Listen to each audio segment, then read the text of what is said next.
Oke, baik, kita mulai untuk perkuliahan pagi hari ini, mumpung masih fresh ya pikirannya, kita mulai dengan angka-angka. Jadi pada pertemuan hari ini saya akan membahas tentang yang namanya sistem persamaan linear. Ya, kita untuk prolog kita perlu tahu sejarahnya dulu ya. Jadi eh, sebenarnya dulu itu tidak banyak orang ngasih perhatian yang namanya pemrograman linear. Bahkan yang sekarang pun nggak banyak orang juga yang menyelesaikan kasus itu dengan persamaan linear ya. Sampai akhirnya kita mengenal yang namanya programming dan di programming atau di bahasa pemrograman, terutama kalau kita mau bikin software tertentu yang itu ada sistem pengambilan keputusan dan harus dihitung, ada proses running di situ, maka itu mau nggak mau kita harus belajar persamaan linear. Ya, nah kita tahu dulu bahwa persamaan linear itu untuk apa. Jadi persamaan linear kalau di dalam teknik industri itu fungsi utamanya adalah untuk mencari nilai optimal. Ya, makanya kalau ada beberapa skripsi judulnya yang masuk ke saya, judulnya optimalisasi. Nah, optimalisasi itu kalau teman-teman mungkin kuliah di ITB atau di UNS, itu ada beberapa dosen yang optimalisasi itu salah gitu. Yang benar adalah eh, optimisasi gitu ya. Optimisasi. Jadi eh, sesuatu yang kita mencari nilai yang paling pas gitu. Optimisasi atau nilai optimal itu bukan yang paling rendah atau yang paling maksimal gitu. Tapi dia adalah trade-off di mana nilai ini itu memaksimalkan keuntungan dan meminimalkan kerugian. Jadi di antara keduanya atau trade-off. Karena setiap keputusan itu pasti ada plusnya, ada minusnya. Nggak mungkin setiap keputusan yang diambil itu pasti isinya keuntungan semua. Nggak mungkin gitu. Pasti ada plus minusnya. Nah, optimasi itu letaknya di situ.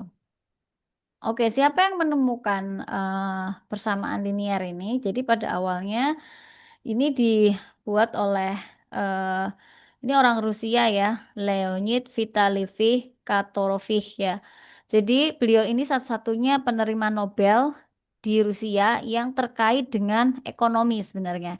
Jadi beliau ini adalah seorang yang matematis. Jadi dia itu orang matematika yang memanfaatkan ilmu matematika untuk bidang ekonomi. Ya, dia punya banyak buku sebelum atau setelah mendapat Nobel itu sudah mengeluarkan banyak buku. Nah, pada awalnya pemrograman linear ini dipakai untuk membuat sebuah perencanaan. Jadi harus kirim berapa dan pengembaliannya kapan dalam pesanan untuk mengoptimalkan biaya yang dikeluarkan tentara ketika itu. Ya, jadi ada logistik yang harus dikirim dan harus dikembalikan lagi. Nah, itu berapa yang dikirim, berapa yang dikembalikan. Kalau kita mungkin sekarang ada tuh namanya kalau supply chain itu reverse logistik ya atau dari pasar kembali lagi ke perusahaan gitu ya. Biasanya berupa sampah atau hasil produk yang bisa diolah lagi ke perusahaan. Cuman reverse logistik atau logistik yang kembali ke perusahaan itu juga harus kita perhitungkan. Ada berapa yang kembali ke perusahaan sehingga perusahaan itu tidak menstok banyak pengembalian kan gitu. Nah, ini awalnya jadi dipakai untuk masa perang ya waktu itu. Nah, tapi seiring berjalannya waktu, ternyata di tahun 1947 oleh George Danzig ya, yang nantinya kita kenal sebagai Bapak Linear Programming, itu mempublikasikan metode simplex. Nah, ini mungkin kalau teman-teman sudah mengambil mata kuliah eh, apa namanya Operational Research 1, itu sudah belajar namanya metode simplex. Oke.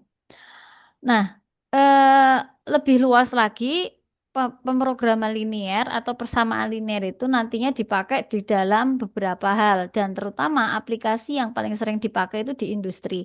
Kayak misalnya merencanakan berapa bahan baku yang harus dibeli, merencanakan produk apa yang harus dibuat, kemudian penjadwalan produksi itu juga pakai, kemudian bahkan sistem apa namanya penjadwalan SDM itu juga bisa pakai linear programming gitu ya. Jadi ada banyak yang bisa kita aplikasikan lewat pemrograman linear dan bahkan dulu saya S1 juga itu skripsinya pakai persamaan linear. Nanti di akhir pertemuan saya akan sedikit sampaikan ya bagaimana skripsi saya yang di tahun berarti di tahun 2011 itu sudah menggunakan persamaan linear.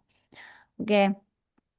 Nah, ada beberapa contoh penerapan ya. Yang pertama adalah di rencana produksi dan persediaan. Jadi teman-teman ya, kalau biasanya skripsi itu kalau perencanaan produksi dan persediaan itu berkali-kali itu mesti pakai apa? Pakai MRP, pakai just in time. Just in time itu paradigma. Nanti just in time larinya juga akan ke MRP. Terus nanti kalau buat peramalan eh, pakai EOKI begitu terus ya berkali-kali judul skripsi itu ya isinya cuma itu aja gitu ya. Nah, cobalah beranikan diri untuk mencoba satu metode baru yang dia nggak pakai metode-metode yang praktis gitu. Contohnya ya linear programming. Jadi kalau linear programming itu sangat bisa dipakai untuk menentukan berapa sih bahan baku yang mau kita beli supaya apa? Supaya persediaan itu biayanya minimum, sewa fasilitas minimum, lembur subkon minimum, kemudian tapi hasil atau keuntungan yang kita dapat itu bisa semaksimal mungkin gitu ya. Jadi itu adalah salah satunya. Kemudian yang lain apa? Rencana produksi dengan berbagai jenis produk. Misalnya kita punya 10 jenis produk ya yang kita keluarkan setiap bulan misalnya. Tapi jumlah permintaan untuk masing-masing produk itu pasti berbeda satu sama lain. Nah, pertanyaan yang sering muncul adalah bulan depan nih kita mau bikin produk A berapa, produk B berapa, produk C berapa dan seterusnya supaya keuntungannya maksimum. Nah, itu nggak bisa dijawab pakai hanya metode peramalan atau metode eh, apa ya? Biasanya peramalan lah. Kalau peramalan itu kan dia hanya meramalkan jumlah permintaan berdasarkan historical ya, historical data. Tapi kalau kita udah punya peramalan nih, udah punya, oh ya besok kita bakalan punya permintaan sekian, sekian, sekian. Nah, tapi kan kita nggak tahu realisasinya mau bikin berapa. Kalau disamakan persis dengan jumlah peramalan kita, bisa jadi kita nggak untung-untung banget. Kenapa? Karena mungkin bahan baku yang dibeli itu kan nggak bisa tuh bahan bakunya itu hanya sedikit. Sekali kirim bahan bakunya sedikit kan nggak bisa. Pasti biasanya kalau di industri itu sekali kirim tuh bisa banyak gitu supaya biaya minimum. Nah, kita akan memperhitungkan tuh kalau kita punya stok bahan baku ini banyak, sedangkan bahan baku ini tuh cuma bisa dipakai untuk produk B, E, sama G misalnya. Nah, berarti kita bikin berapa? Sedangkan ketika produk itu ada yang permintaannya tinggi, ada yang permintaannya rendah gitu. Nah, itu yang bisa kita pecahkan dengan linear programming. Salah satunya juga untuk investasi. Dan masih banyak lagi fungsi-fungsi atau apa namanya aplikasi-aplikasi yang bisa kita terapkan dengan linear programming. Linear programming itu nanti kalau udah advance sedikit itu bisa pakai apa namanya dynamic ya, dynamic linear programming. Jadi kita menggunakan data itu yang sifatnya dinamis. Jadi kita memperhitungkan bagaimana pola datanya gitu. Yaitu nanti sudah ada kalau advance ya, misalnya teman-teman mau ambil S2 atau S3 itu bisa pakai itu. Tapi kalau masih S1 ya cukup aja linear programming. Oke. Nah, kita eh, amati dulu. Ini teman-teman yang di sini sudah ambil riset operasi satu. Halo, teman-teman. Sudah mengambil riset operasi satu? Iya, belum. Belum ya? Oke. Yang reguler mungkin? Belum, Bu. Belum, Bu. Belum ya? Belum. Oh, R1 belum? Belum, Bu. Belum. Belum, Bu. Oke, baiklah. Berarti masih awal ya. Nah, nanti di OR1 itu akan lebih diperkaya lagi untuk linear programming ya, sama metode simplex yang tadi sempat saya sampaikan di awal. Oke, saya perkenalkan dulu ya. Ini yang namanya persamaan linear.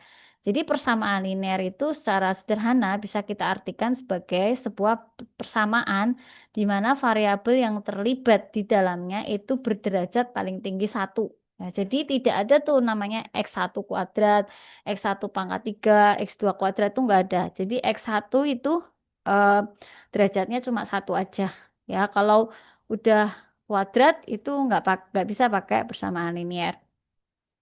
Nah, kemudian kalau kita lihat eh, ada persamaan linear dalam kasus-kasus pemecahan masalah teknik industri itu nggak mungkin berdiri sendiri ya. Misalnya hanya satu persamaan saja itu nggak bisa. Minimal itu empat, minim banget itu. Tapi itu kasusnya sederhana banget ya. Nah, kalau sekumpulan persamaan linear ini bergabung menjadi satu, itulah yang kita sebut sebagai sistem persamaan linear. Jadi kalau teman-teman di teknik industri itu mendesain sistem, itu nggak harus di bayangan teman-teman tuh mendesain sistem tuh berarti saya bikin sistem komputerisasi atau sistem informasi atau sistem apa gitu yang bentuknya itu adalah sesuatu yang berupa pemrograman. Enggak. Jadi sistem persamaan linear itu pun kita sebut sebagai sistem. Artinya satu kesatuan persamaan yang itu ketika kita running, dia akan menghasilkan solusi. Nah, kalau kita lihat dua persamaan di samping, ya, itu kita akan mendapatkan solusi tunggal, yaitu X1 pasti nilainya 3. Ini kan kalau seperti ini berarti kita pecahkan dulu persamaan yang kedua ya. X2 nanti hasilnya adalah -2. -2 dimasukkan ke persamaan yang atas, maka ketemu X1-nya adalah 3. Nah ini dua persamaan ini itu hanya menghasilkan satu solusi. Solusi tunggal. Dan inilah yang kita sebut nanti sebagai nilai optimal. X1-nya 3, X2-nya -2. Nah, tapi ada persamaan eh, yang kadang kalau kita menerjemahkan kondisi di lapangan menjadi persamaan matematis itu bisa jadi ada persamaan yang double-double tuh. Misalnya gini.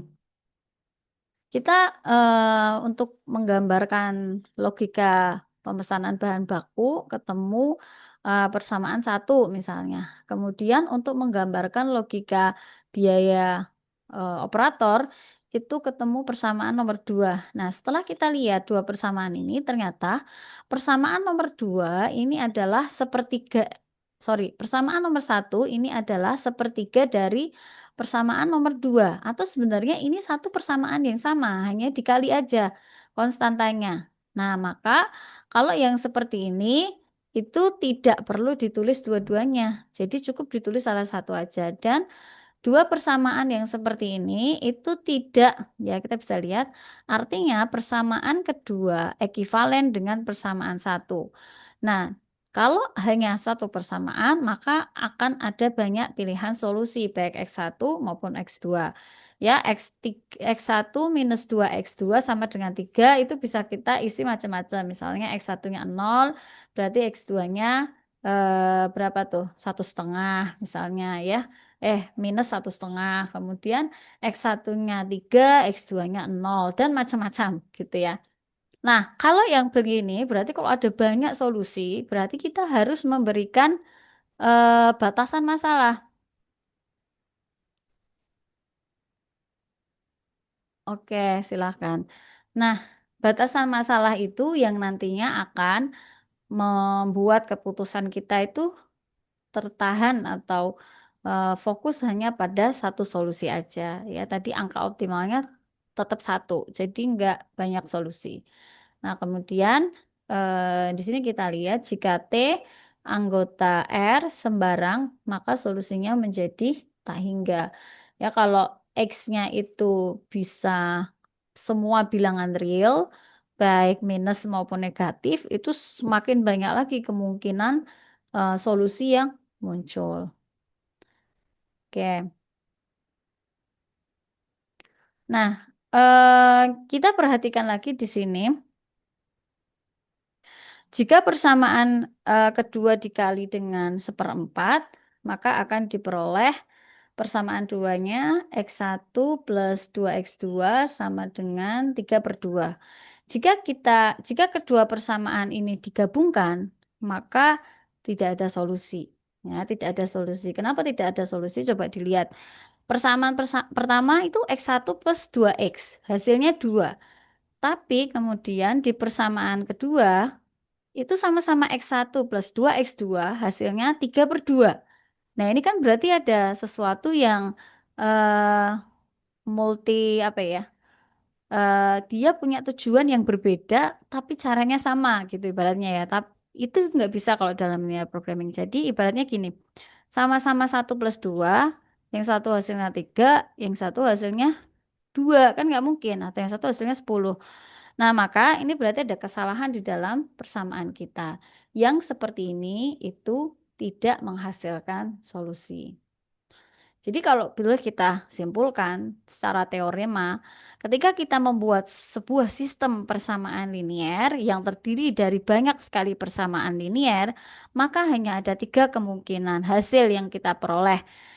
Yang pertama adalah ketika sistem persamaan linear itu mempunyai solusi tunggal. Nah, ini yang apa namanya? Yang kita cari gitu ya. Nanti ketika kita running programnya atau running sistem persamaan linear ke dalam program baik itu Lingo ataupun program R ya, itu ketemu hasil tuh. Udah seneng banget kalau udah ketemu hasil X1 berapa, X2 berapa, itu tanda bahwa persamaan kita itu sebenarnya sudah betul, udah proper lah ya, dan bisa menghasilkan solusi. Tapi solusi itu belum tentu betul, tergantung kita menerjemahkan kondisi dengan kebersamaan. Nah, ada kondisi kedua yaitu solusinya tak terhingga banyaknya. Ya, tadi yang kita lihat persamaan satu dan persamaan kedua ternyata adalah persamaan yang sama, hanya konstantanya aja dikalikan gitu. Sebenarnya itu persamaannya sama.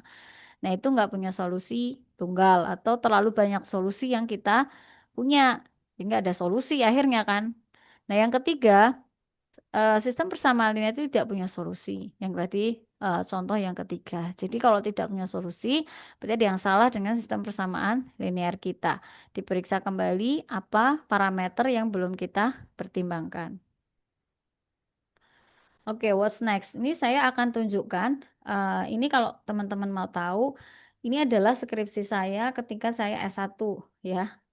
S1 di UNS tahun 2011 ya. Bisa dibayangkan itu tahun 2011. Nah, sekarang tahun 2025 alias 14 tahun setelah saya S1 gitu ya. Jadi kalau misalnya teman-teman eh, bayangkan sekarang, saya sebenarnya agak sedih juga sih. Sedihnya tuh gini, apalagi kalau ada apa namanya, teman-teman yang skripsinya itu cuma mencari apa namanya, membuat rencana pembelian bahan baku menggunakan EOKI misalnya atau menggunakan MRP gitu. Itu saya sedih banget sebenarnya. Kenapa? Karena itu tuh bagi saya dulu itu hanya tugas mata kuliah gitu. Tugas mata kuliah yang diselesaikan secara individu pula gitu ya, bukan kelompok gitu. Itu adalah 14-15 tahun yang lalu. Jadi kalau sekarang kok malah lebih lebih menjauh lagi, nah itu berarti kesalahan gitu ya. Dan teman-teman mahasiswa kalau misalnya merasa pusing sekali gitu ya, kayaknya sudah di ubun-ubun gitu, itu teman-teman jangan seperti kata di dalam tempurung gitu. Eh, apa teman-teman kalian yang mungkin berada di kampus-kampus negeri yang lain itu juga pusing gitu. Maksudnya mereka fight gitu, mereka berusaha untuk belajar gitu. Dan saya pun ketika mengerjakan skripsi seperti ini, saya juga bukan santai, nggak pusing ya pusing banget. Cuman setelah saya menyelesaikan, baru tahu oh ilmunya seperti itu. Dan nggak akan ada yang sia-sia gitu ya. Jadi em, ini hanya apa ya, hanya pemantik aja supaya teman-teman nanti kegambar gitu. Ini saya sedikit menjelaskan ya tentang model perencanaan pembelian bahan baku. Saya menggunakan persamaan linier. Karena persamaannya banyak, jadi saya ini namanya sistem persamaan linier. Jadi eh, kemarin kan kalian habis presentasi ergonomik, sorry, pengukuran dan perancangan sistem kerja nih ya di perusahaan furniture. Nah, ini juga eh, penelitian saya itu adalah di industri furniture. Nah, di industri furniture itu kemarin kalian juga sudah belajar bahwa masing-masing log itu punya grade. Ya, log kayu itu punya grade sendiri-sendiri. Ini grade apa, ini grade apa, grade apa. Dan setiap eh, kayu itu dipakai untuk permintaan-permintaan tertentu. Jadi misalnya permintaan A itu pakai grade-nya apa, permintaan B pakai grade ini dan grade ini gitu. Jadi ada macam-macam. Sorry ya. Nah, yang diselesaikan apa? Yang diselesaikan itu adalah saya menentukan saya harus beli eh, kayu kelas apa atau grade apa dan jumlahnya berapa. Ya, kemudian yang ini itu adalah saya menentukan eh, produk yang mau saya buat itu produk apa dan jumlahnya berapa. Karena produk tertentu itu mempengaruhi biaya simpan, biaya persediaan, biaya tenaga kerjanya. Tenaga kerja itu juga dibagi dua, ada yang sifatnya reguler, ada yang sifatnya lembur. Ya ini masih ada batasan masalah nih kalau di saya ya, sedikit ngomongin tentang skripsi. Jadi kalau tenaga reguler itu, kalau di perusahaan yang saya teliti itu ada tenaga yang sifatnya itu tetap, ada yang sifatnya itu kontrak atau datang ketika pesanannya banyak aja. Dan itu biayanya berbeda. Tapi dalam penelitian ini tidak diperhitungkan itu kontrak ataupun tetap, pokoknya biaya untuk membuat satu meter kubik furniture jadi itu biaya tenaga kerjanya berapa. Nah, intinya seperti itu. Dan yang saya pertimbangkan untuk tujuannya adalah minimasi total harga pokok produksi. Nah, ini yang perlu saya sampaikan ke teman-teman ya. Kalau bikin linear programming, itu kalian itu yang dipikirkan di dalam kepala itu yang pertama adalah linear programming ini tujuannya untuk apa? Tujuan linear programming itu hanya antara dua, minimasi atau maksimasi. Kalau minimasi itu berarti minimasi biaya, kalau maksimasi itu berarti maksimasi keuntungan.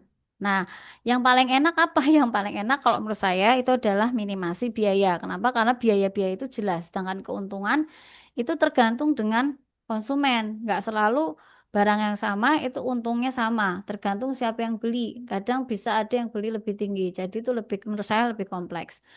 Nah, jadi pertama adalah tentukan tujuan dari persamaan matematisnya. Dan ini berlaku juga kalau kalian menyelesaikan kasus ya. Misalnya kalian tuh ada mata kuliah yang apa namanya study case gitu. Study case itu kunci pertama dilihat tujuan dari pemecahan masalahnya apa, maksimasi atau minimasi. Nah, itu yang perlu dipecahkan dulu di awal. Kalau sudah, oke, kita mau minimasi nih. Nah, untuk mencapai minimasi itu, maka kita harus menghitung berapa yang harus kita bikin, berapa yang harus kita beli. Nah, itu baru ketahuan. Berapa yang harus kita bikin dan berapa yang harus kita beli itu kita tentukan dulu. Mana yang mau kita hitung. Nah, baru kita nanti akan ketemu berapanya gitu. Jadi kita putuskan dulu yang mau kita hitung apa, baru nanti kita ketemu berapanya gitu ya. Kurang lebih itu. Kalau belum di kasus ya agak susah ya, tapi kalau udah di kasus ya insya Allah enggak. Cuman saya kasih gambaran aja kalau teman-teman itu asik sih. Maksud saya asik tuh kalau kalian mau coba yang begini-begini tuh kayak melatih logika sekali gitu. Gimana kita memecahkan kasus-kasus di lapangan ke dalam matematis. Saya kasih contoh satu ya di eh, penugasan mata kuliah optimasi di UNS ketika saya S1 dulu. Jadi case-nya itu kalau kalian itu sekarang udah nggak dapat SMS ya, nggak tahu SMS ya. Mungkin ada yang masih tahu SMS, ada yang masih tahu SMS nggak ya? Di, hah? Kalau Apa? 80%. Masih tahu ya kalau Pak Jadwika, Pak Fauzi. Ya, kalau yang angkatan seumuran saya masih tahu SMS ya. Kalau dulu tuh kita kirim pesan tuh pakai SMS. Satu kali kirim itu ada biayanya gitu. Nah, kita juga pasti tahu ya, setiap paket internet, setiap kita beli paket gitu ya, itu pasti bonus ya. Misalnya saya beli paket internet eh, 5 gigabyte. Itu nanti kalau yang harga sekian itu ada bonus berapa SMS. Bonusnya nggak hanya SMS, kadang ada telepon sekian menit gitu. Nah, jadi tugasnya adalah menentukan paket mana yang harus dibeli gitu. Misalnya ambil kasus EM3. EM3 punya banyak paket. Nah, paket mana nih yang harus dibeli sesuai dengan kebutuhan. Nanti kebutuhannya itu di-describe. Oh, berarti kebutuhan saya dalam sehari itu saya harus kirim SMS berapa, saya harus internet berapa giga, dan saya harus telepon berapa menit. Nah, dari semua kebutuhan yang saya punya, dikaitkan dengan berbagai fitur-fitur atau layanan yang tersedia di IM3 dengan semua harganya, nanti akan diputuskan. Berarti saya beli paket yang mana nih dari IM3 itu? Nah, itu pakai persamaan matematis gitu. Ya, jadi teman-teman kalau mikirin ya, maksudnya eh, ya Allah beli paket aja pakai dihitung secara persamaan matematis. Nah, itu realnya. Gitu kalau kalian mau dan itu sesungguhnya di luar negeri pun melakukan hal yang sama. Kadang kayak gitu aja pakai dihitung pakai matematika gitu lah, memang kayak gitu gitu kalau kita mau sedikit apa namanya mengikuti negara maju, karena negara maju itu sekarang basicnya udah STEM ya, udah engineering, technical sama mathematics, jadi nggak ada di luar itu. Misalnya pakai perasaan, pakai imajinasi, hanya data historis aja kita perkirakan nggak bisa. Atau pakai pengalaman gitu. Jadi emang harus dikalkulasi dengan matematika. Oke, sampai sini dulu mungkin ada yang mau ditanyakan tentang persamaan linier sebelum saya ke contoh soal. Contoh soal, ada yang mau ditanyakan? Clear? Yang reguler? Udah ada gambaran? Halo? Ini Insya Allah Bu. Insya Allah yang jawab sih. Insya Allah Pak Fauzi ya. Yang lain gimana? Yang lain, yang reguler. Bingung atau paham? Yang reguler? Masih anu Bu, sedikit bingung-bingung gimana gitu. Oke, bingungnya di mana? Belum tahu ya. Sampai kita ke latihan soal. Oke lah. Coba kita ke latihan soal. Nanti kalau masih bingung, berarti harusnya bisa mendeskripsikan bingungnya di mana ya. Oke, ini ada contoh soal yang sederhana.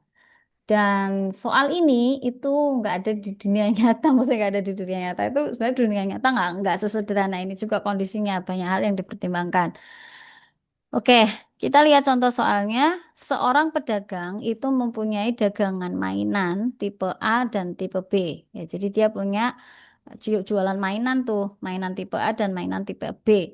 Tipe A itu dibeli dengan harga 6.000 dan dijual dengan harga 400 per biji. Sedangkan tipe B dibeli dengan harga 3.000 per biji, tapi dijual dengan laba 300 per biji. Nah, di sini dari kasus ini kita tahu bahwa tipe A atau mainan A itu walaupun harga belinya, harga kulaannya itu lebih mahal, tapi labanya juga lebih besar.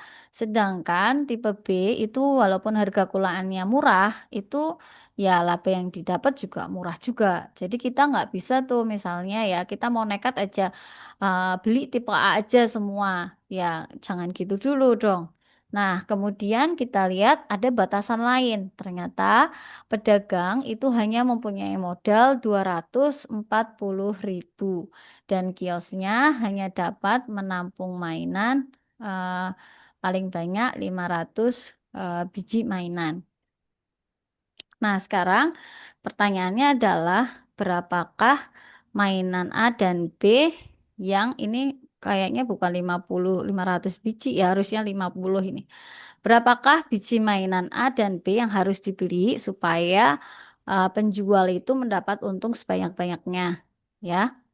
Kemudian tentukan berapa keuntungan maksimum dari hasil keputusan yang A tadi.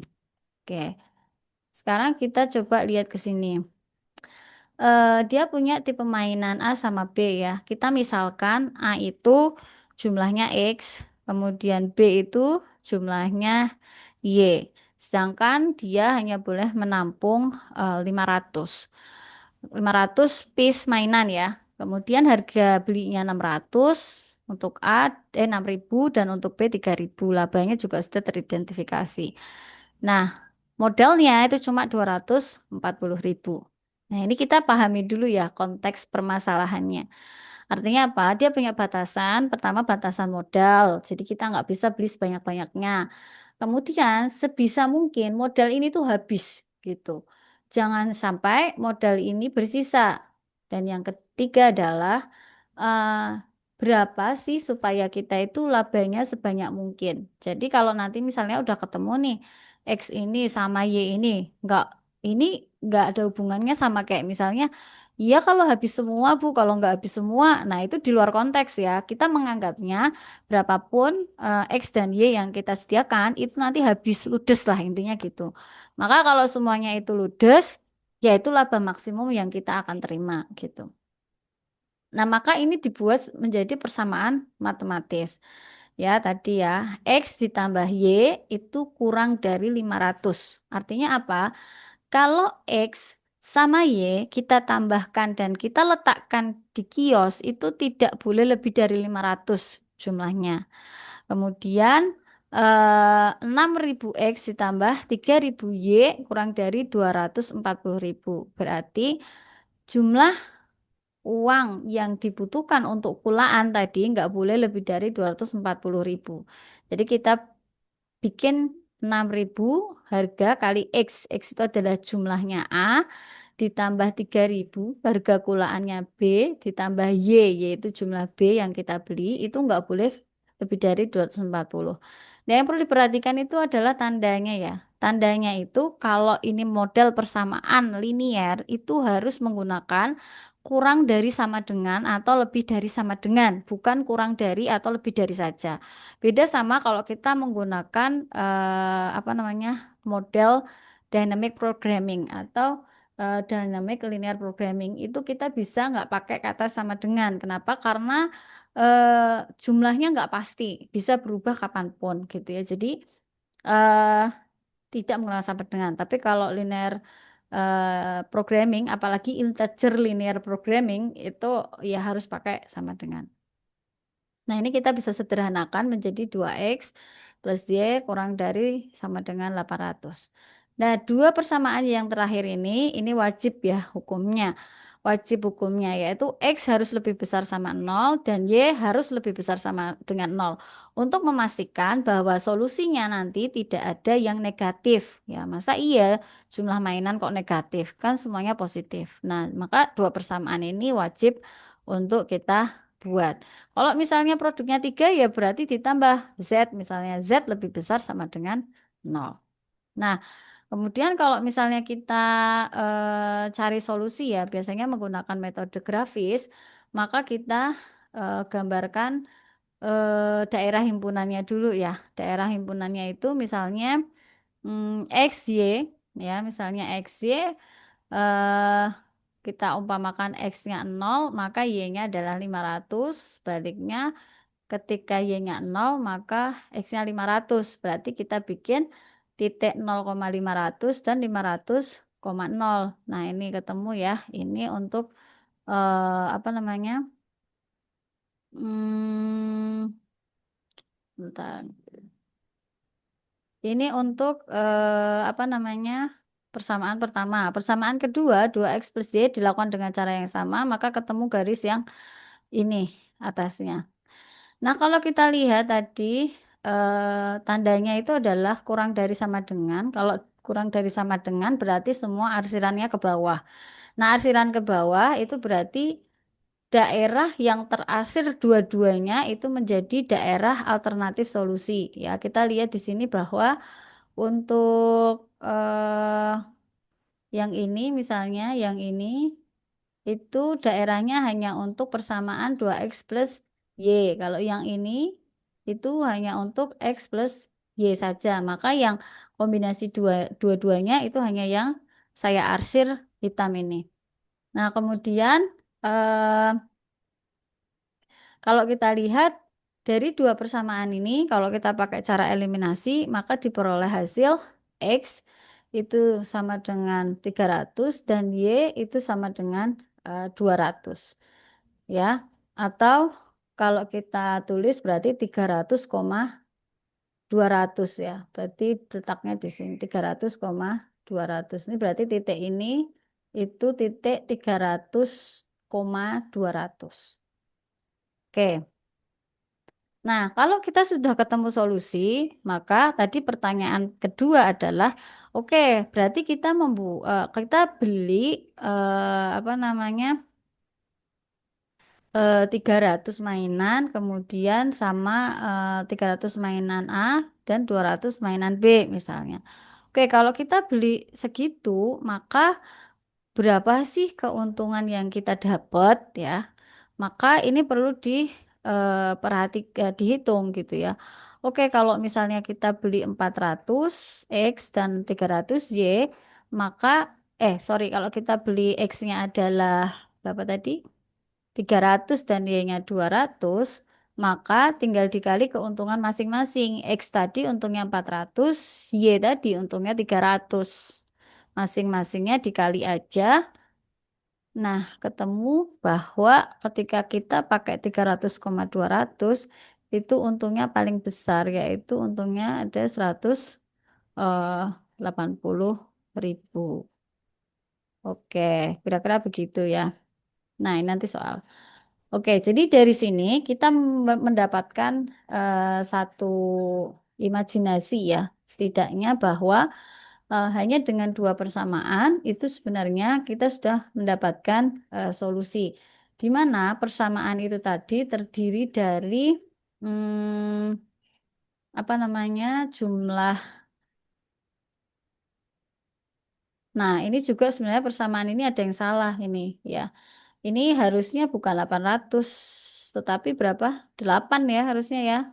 Ini kalau masing-masingnya dibagi dengan 3.000 aja ya, ini dibagi 3.000 berarti 2, dibagi 3.001, ini dibagi dengan 3.000, oke harusnya 80 ini ya. Ini harusnya 80. Nah, nanti bisa menyesuaikan. Ini saya ngambil dari buku, ternyata bukunya juga salah. Ini harusnya 80. Jadi kalau misalnya kita tadi ketemu yang ini berarti harusnya 30 sama 20. Ya, 30 sama 20. Nah, ini baru eh, satu permasalahan ya, atau yang kita turunkan hanya menjadi dua persamaan matematis. Nanti di contoh soal yang lain bisa aja persamaan matematisnya itu, apalagi kalau kita udah masuk ke program, itu persamaan matematisnya bisa lebih dari dua persamaan. Misalnya 3 sampai 4 persamaan, yang dua persamaan terakhir itu adalah untuk memastikan bahwa hasilnya lebih dari nol. Oke, sampai sini mungkin ada yang mau ditanyakan? Sudah paham atau belum?